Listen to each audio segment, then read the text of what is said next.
우리가 구약 성경이 39권으로 된 것을 다 알고 있고요. 3 곱하기 9는 27인 것도 잘 알고 있습니다. 그래서 신약 성경은 27권으로 되어 있다. 그 중에서 사도 바울이 쓴 편지가 몇 편이라고요? 13편이나 수록되어 있는데 그 가운데서 가장 마지막에 쓰여진 서신이 디모데 후서이고 그 중에서도 디모데 후서 4장은 마지막 부분입니다. 이 디모데 후서는 사도 바울이 로마의 감옥에서 쓴 옥중 서신이기도 하고 또 에베소에서 목회하고 있는 디모데에게 보냈다고 해서 목회 서신이라고도 불립니다. 디모데 후서 4장 6절을 보면 전제와 같이 내가 벌써 부어지고 나의 떠날 시각이 가까웠도다 하는 말씀이 나옵니다. 전제라고 하는 것은 구약시대의 제물을 제단에 올려놓고 마지막에 포도주를 붓는 의식이었어요. 마치 우리나라에서 제사를 지낼 때에 제사상 위에 술을 붓는 행위와 똑같습니다. 그러므로 바울이 전제와 같이 부음이 되었다고 말한 것은 자신이 예수님을 위해서 희생 제물이 되어 순교할 것임을 내비친 말입니다. 떠날 시각이 가까웠다는 말은 죽음이 가까웠다는 뜻입니다. 사도 바울은 사형 언도를 받고 집행을 기다리면서 디모데 후서를 기록하지 않았을까 추측을 하게 됩니다. 그래서 디모데 후서는 바울이 죽음을 앞두고 쓴 유언과 같은 서신인 것입니다. 시작이 반이라는 말이 있듯이 모든 일에 있어서 시작은 매우 중요합니다. 한 사람의 출생에서부터 시작해서 공부하는 일, 운동하는 일, 직장생활, 결혼, 또 한 해를 보내고 한 해를 시작하는 일, 신앙생활, 이 모든 일들에 있어서 시작은 매우 중요합니다. 우리가 오늘 예배를 드리기 위해서 왔는데 예배를 드릴 때도 시작이 중요합니다. 이런 말이 있습니다. 예배 시간 10분 전에 어디 있느냐가 그날 받을 은혜를 결정한다. 10분 전인데도 길거리에 있는 사람, 운전하고 있는 사람, 10분 전에 적어도 예배당 안에 와서 기도하면서 준비할 수 있어야 된다는 거죠. 시작이 중요하지만 시작보다 더 중요한 것이 또 있습니다. 마지막입니다. 시작을 중요하게 여기는 이유는 좋은 시작이 끝을 잘 맺는 데 영향을 주기 때문에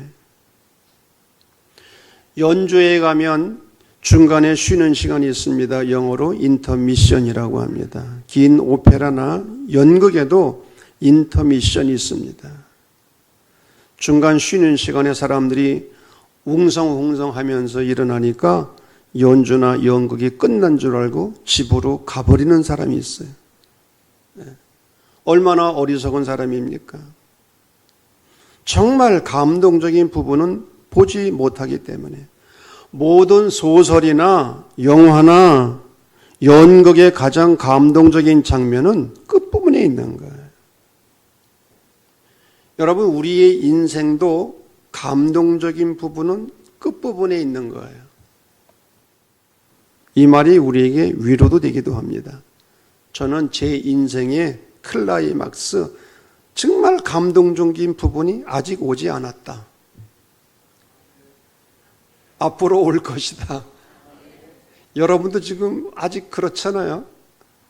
그러나 아직 그 감동적인 장면이 오지 않았다. 한편으로는 위로가 되고 또 한편으로는 도전이 되기도 하는 말입니다. 오늘 예배에 참석하는 많은 분들이 인생의 중반부를 넘어서 후반부를 살고 있어요. 내리막길을 걸어가고 있어요. 우리가 어떻게 해야 마지막을 감동적으로 마무리할 수 있을까? 이것은 대단히 중요한 질문입니다. 교회에서 장로나 권사, 집사, 또 각 선교회장, 속장 등 여러 가지 직무를 맡아서 수고하다가 이제 임기 끝에 와 있는 분들이 있어요. 만 70세가 되면 저도 어쩔 수 없이 이제 은퇴를 해야 돼요. 어떻게 해야 감동적인 마무리를 할 수 있을까? 오늘 본문을 보게 되면 여기에 대한 해답이 들어있어요. 어떻게 하면 마무리를 잘할 수 있을까?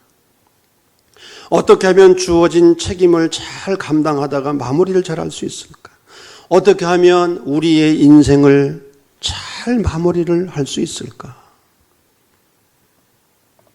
첫째로 서운한 감정이나 원망을 버려야 합니다.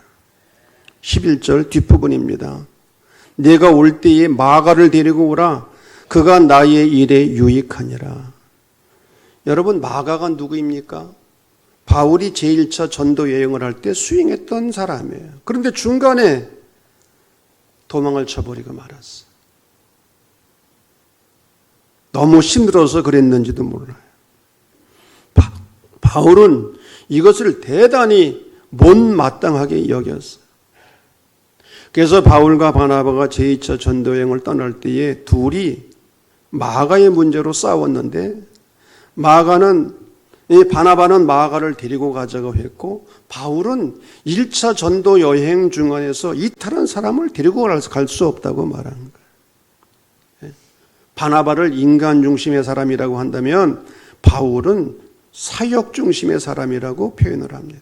사역을 제대로 감당하려고 하니까 마가를 데려가면 안 되는 거예요. 바울은 이 문제를 가지고 바나바와 크게 다투다가 결국은 둘이 갈라져 버렸어요. 바나바가 누구입니까? 바울의 은인입니다. 교회를 박해하던 바울이 회심을 하고 새 사람이 되었을 때 어느 누구도 바울을 인정해 주지 않았어요. 그런데 바나바가 사도들에게 바울을 소개하였고 고향 길리기아 다소지방에 가서 은둔 생활하고 있는 이 바울을 끌어다가 안디옥 교회로 데리고 가서 목회를 함께 하도록 도운 사람이에요. 그런데 마가의 문제로 인해서 두 사람이 싸우게 되었고 결국에는 두 사람이 갈라진 거예요.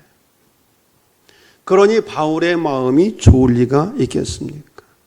바울의 마음에는 마가에 대한 원망이 있었을 거예요. 그 경망한 젊은 친구 때문에 나의 은인인 바나바와 갈라지게 되었어? 이렇게 마가에 대한 원망의 마음이 있었을 거예요. 그러나 삶의 마지막 부분에 이르러 바울은 마가에 대한 서운한 감정을 깨끗하게 청산하는 거예요. 더 나아가 바울은 마가에 대해서 그가 나의 일에 유익하니라고 말합니다. 그래서 디모데에게 마가를 데리고 와달라고 부탁을 하는 거예요. 둘째로 경건한 생활에 힘써야 되는 것. 13절을 보면 사도 바울은 디모데에게 추운 겨울이 오기 전에 두 가지를 가지고 오라고 부탁을 합니다. 하나는 드로아 가보의 집에 두고 온 겉옷. 이 겉옷은 물론 외투였을 거예요. 드로아 가보의 집에 두고 온 겉옷을 가지고 와라. 외투를 가지고 와라. 왜? 겨울이 다가오면 추우니까. 겨울을 날려면은 추우니까 현실적으로 필요한 것을 가지고 오라고 요청을 한 거예요. 다른 하나는 책은 특별히 가죽종이에 쓴 것을 가지고 오라. 이 가죽종이에 쓴 것이 무엇일까? 학자들이 여러 가지 의견을 개진했습니다만 결론은 아마도 구약 성경이 아니었을까. 사도 바울은 로마 감옥에서 자기의 최후가 임박한 것을 바라보면서 성경을 읽고 싶어 했던 거예요. 우리가 아는 대로 바울은 시력이 좋지 않은 사람이었습니다. 바울은 지금 감옥에 있는데 감옥이 채광이나 조명이 좋을 리가 없고요. 그러니 책을 읽는다는 것은 대단히 부담스러운 일이었어요. 그러나 바울은 그런 환경 가운데서도 하나님의 말씀인 성경을 읽고 묵상하면서 생애의 마지막 시간을 보내고 싶어 했던 것입니다. 어떤 정치인이 억울하게 감옥에 들어갔는데 가장 필요한 책이 성경이었다고 말했습니다. 그리스도인들은 평상시에는 물론이거니와 인생의 황혼에 하나님의 말씀인 성경을 가까이 하면서 경건한 시간을 보낼 수 있어야 됩니다. 그 사람이 어떻게 신앙생활을 했는가를 알아보면 그의 성경책을 보면 알 수가 있습니다. 디모데전서 3장 8절을 보면 육체 연습은 약간의 유익이 있으나 경건은 범사에 유익하다고 했습니다. 경건의 핵심이 무엇입니까? 기도와 말씀입니다. 나이를 먹으면 먹을수록 외로움을 느낍니다. 그럴 때일수록 기도하는 일과 말씀을 가까이 하는 경건 생활에 힘써야 될 줄로 믿습니다.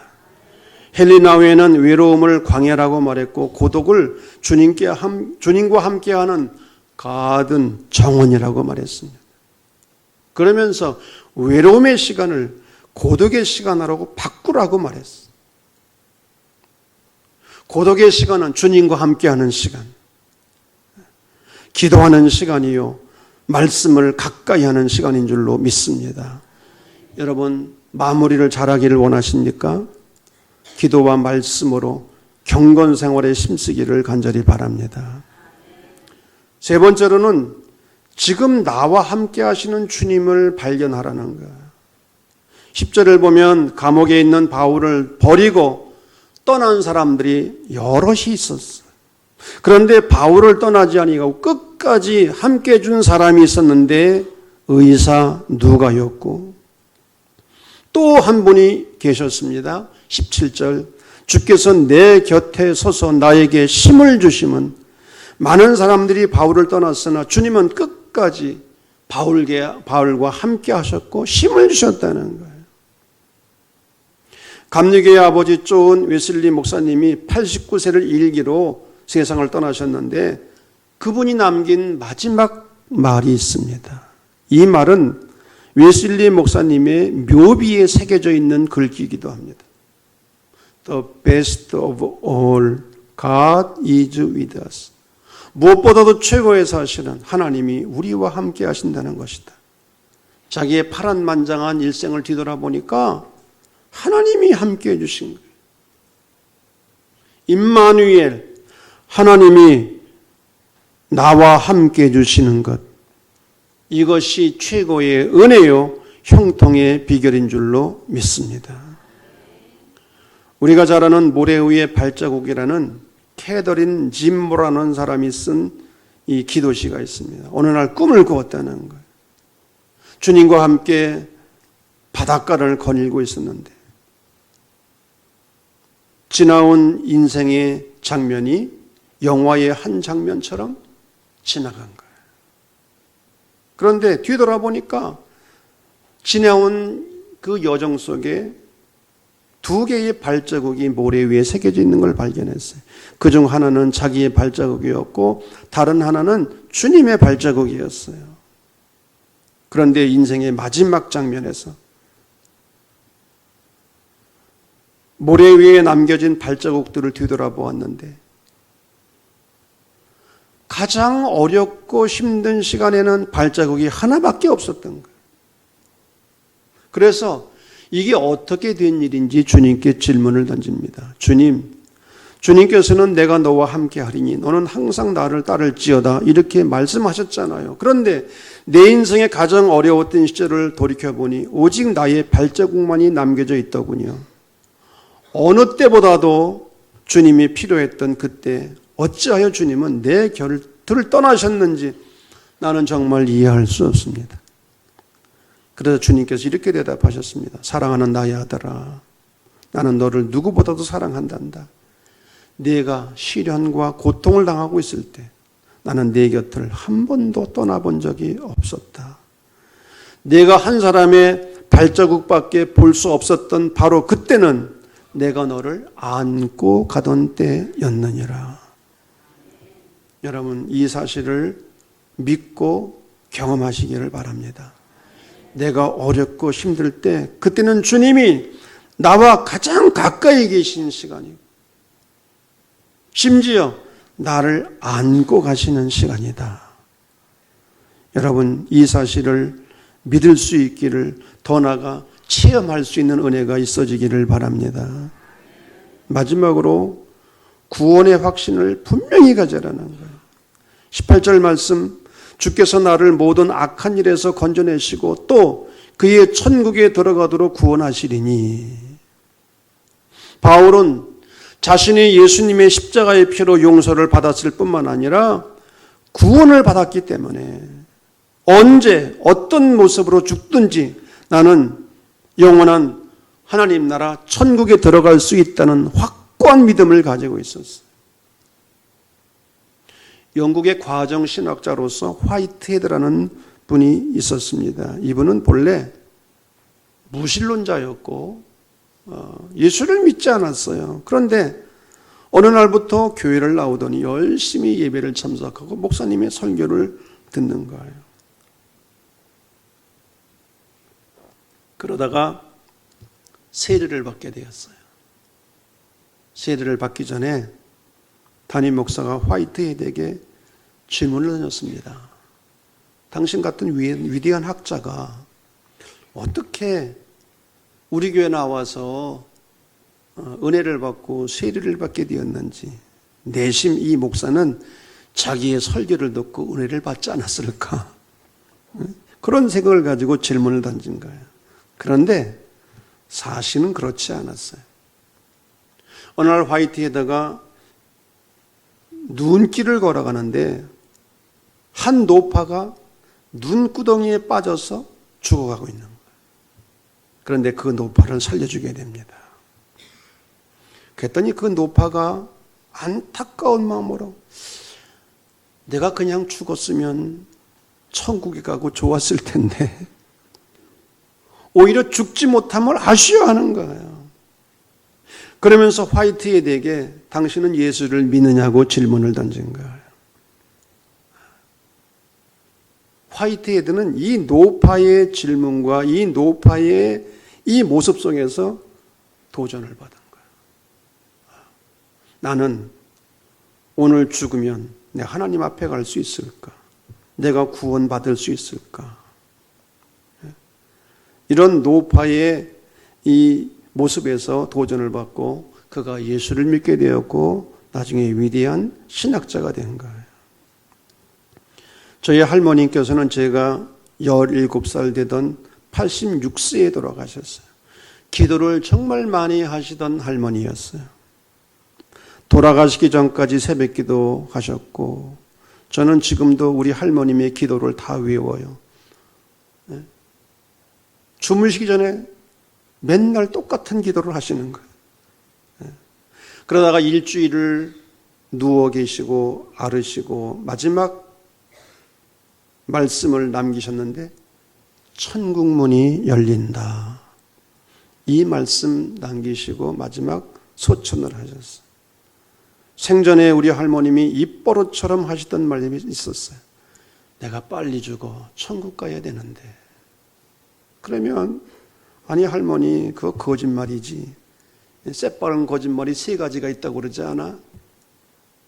빨리 죽어서 천국 가고 싶다는 말 할머니 거짓말이지. 그러면 아니야. 정말. 빌립보서 1장 23절을 보면 바울은 둘 사이에 끼어 있다고 고백을 했습니다. 하나는 빨리 죽어 주님 품에 안기는 것이고 다른 하나는 더 살아서 주의 일을 하는 것이라고 했습니다. 그러나 자신을 위해서는 빨리 주님의 품에 안기기를 원한다고 했어요. 그러나 너희를 위해서 내가 후자를 선택했노라고. 디모데후서 오늘 마지막 4장 7절에서 8절은 바울의 마지막 신앙 고백입니다. 나는 선한 싸움을 싸우고 달려갈 길을 마치고 믿음을 지켰으니 저는 이제 후로는 나를 위해서 의의 면류관이 예비되었다. 주님이 주실 상급이 예비되었다는 거예요. 나뿐만이 아니라 주의 나타나심을 사모하는 모든 자에게도 예비되었다는. 바울은 이제 임박한 자신의 순교를 예언하면서 자신이 지내온 생애가 믿음 안에서 최선을 다한 것임을 자신 있게 말하고 있어요. 자기는 패배자가 아니라 승리자임을 선언하고 있는 거예요. 그리고 영원한 천국에 대한 갈망을 더욱 크게 하고 있는 거예요. 만일 그의 마지막 말이 원망의 말이거나 세속적인 관심이거나 외롭다는 푸념의 말이었다면 어떻게 되었을까? 여러분, 인간적으로 생각해 보면 이런 말이 나올 수도 있었어요. 내가 주님을 위해서 한평생 결혼도 못하고 헌신하고 충성했는데 이게 뭐냐? 말년에 이게 뭐냐? 내가 지금 이렇게 비참하게 죽게 되었으니 헛일을 한 것 같다. 헛수고를 한 것 같다. 나는 죽어서 어떻게 될지 모르겠다. 겨울이 오기 전에 좋은 옷을 가지고 오고 맛있는 거 가지고 오고 심지어 돈을 가지고 오고, 여러분 이렇게 말했다면 어떻게 되었을까?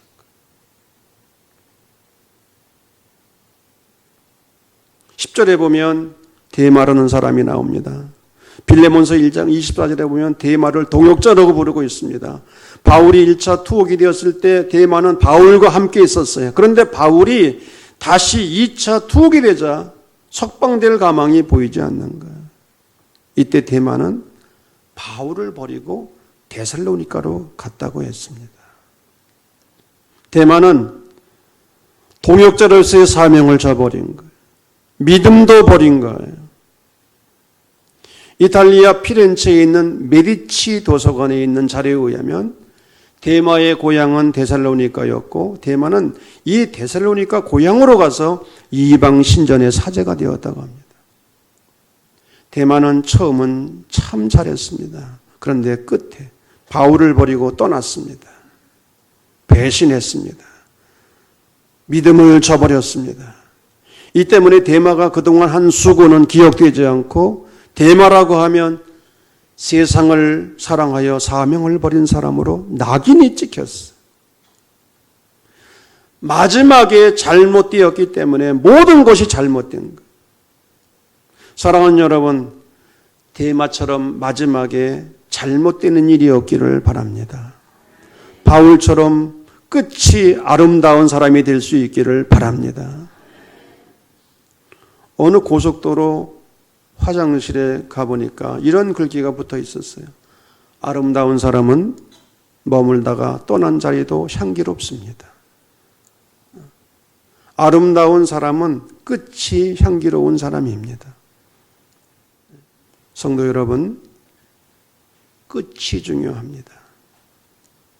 다른 사람에 대한 서운한 감정이나 원망, 이런 것들을 깨끗이 씻어버리기를 바랍니다. 이것을 위해서 기도할 수 있기를 바랍니다. 나이가 먹을수록 기도하는 일과 말씀을 가까이 하는 경건 생활에 힘써야 됩니다. 지금 나와 함께 하시는 주님을 발견하고 주님과 동행할 수 있어야 됩니다. 마지막으로 구원의 확신을 분명히 가져야 됩니다. 내가 오늘 밤 죽더라도 나는 주님의 품에 안길 수 있다. 나는 주님의 은혜로 구원을 받았다. 이 구원의 확신을 분명히 붙잡고, 그래서 마지막을 아름답게 장식해서 주님께 영광 돌릴 뿐만 아니라 사람들에게 감동을 주는 아름다운 삶이 되기를 주님의 이름으로 간절히 축원합니다.